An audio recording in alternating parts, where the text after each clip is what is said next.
Dave Miller, assistant coach here at St. John Park Catholic High School. Here with Coach Dave Miller, and first and foremost, your son DJ plays here at John Paul II. Career mark, 1,000 points for his career so far. As a father, let's put the coach off to the side. As a father, what are your emotions right there? It was like surreal because I know the work that he put in.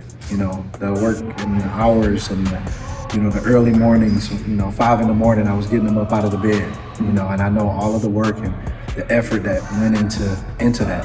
Every point that he got meant something. So it was really good to see all of that hard work. That no one saw. Paying off. So now you go back from being father to now a coach, and you see him on the court. A lot of times you see dads coaching sons and daughters.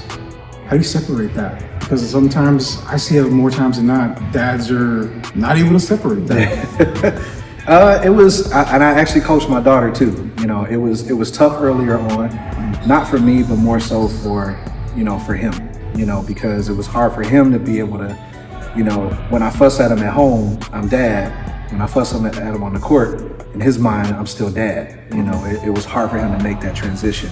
And he and I had a real heart-to-heart one day, and I told him, basically I was coaching our summer league team, our pro skills, and I told him, I said, I'm coaching these guys. They've been with me for years. I'm coaching them. I will move you to another team if you can't make the separation, because I'm not going to have them suffer because you can't, make that switch.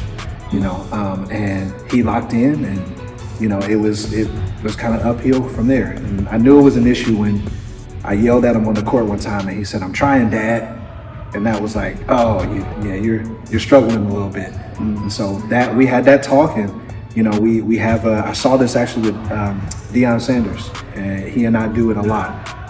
At games, we walk down one end, and as we walking down one end, I'm his dad, and I'm encouraging him. I'm telling him, "Yeah, you have a good game. I'm proud of you." All of those things.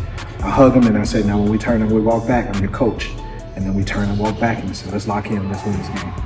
And so he's been able to make that switch as he's matured a bit. So, and they're gonna follow the leader. I mean, that's kind of cliche, but that's exactly what they're gonna do. They're gonna follow us emotionally. They're gonna follow us. If we're too high, they're gonna be high. Now, at us as adults, we know how to control our emotions as they get high. They don't. And so the challenge is really not to really keep them grounded, but the challenge is really to make sure that we keep ourselves grounded, because they're gonna follow us and follow our lead. And if they see us panic, they're gonna panic. If they see us calm, then they're gonna be calm. And we remind them of that. We've had some times in games when we've said it, "Are we panicking?" And they're like, "No," then you don't need to panic. And we instantly calm down.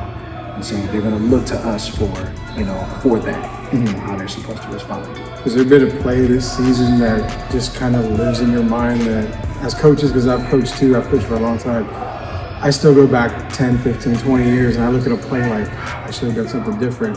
Is there a play this season so far where you've thought, should have done something different at this time? Yeah. So we had a game, and I believe it was against San Marcos, and we called a timeout, and we were running out of bounds play, and we drew up the play, and it was, if we made this basket, we would have won the game.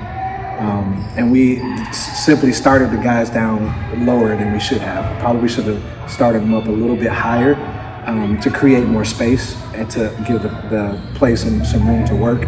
And we didn't, and we ended up not getting what we needed, the space that we needed, and not being able to get that shot on. And so like that, and I think the next couple of days, I said something to Coach Austin, like, "Man, we should have started them up higher." And we thought about that in the moment, but you got 30. I can't remember if it was a 30-second timeout or a full timeout, but we had that amount of time to just drop the play real quick, And then afterwards, we were like, we should have started them up higher. We would have gotten exactly the look we were looking for, but it just kind of crowded up. So that one is like, replays in my mind. It's in the moment. Those moment types where you have it. I understand that completely. If you got something to say to this team right now, what would be the one thing you've got to tell them? I know the mindset, and I know, the work that we've put in from the very beginning, and seeing them show up every day, seeing them take the criticism just as much as they take the praise, you know, because that's one thing about both of us. We're going to be just as high on the the praise as we are on the criticism. They're not going to get one higher than the other. We're going to criticize you, and we're going to praise you just as much. And so seeing them respond to those, and I've seen growth in every single kid that we have, every single one, from our best player, my son, all the way down to the kids that don't play as much. We've seen growth in all of them, and so I'm really proud, of them. And most of them, with the exception of maybe 3 or 4 players, were here last year. We went 7-14, and now we're 20-5.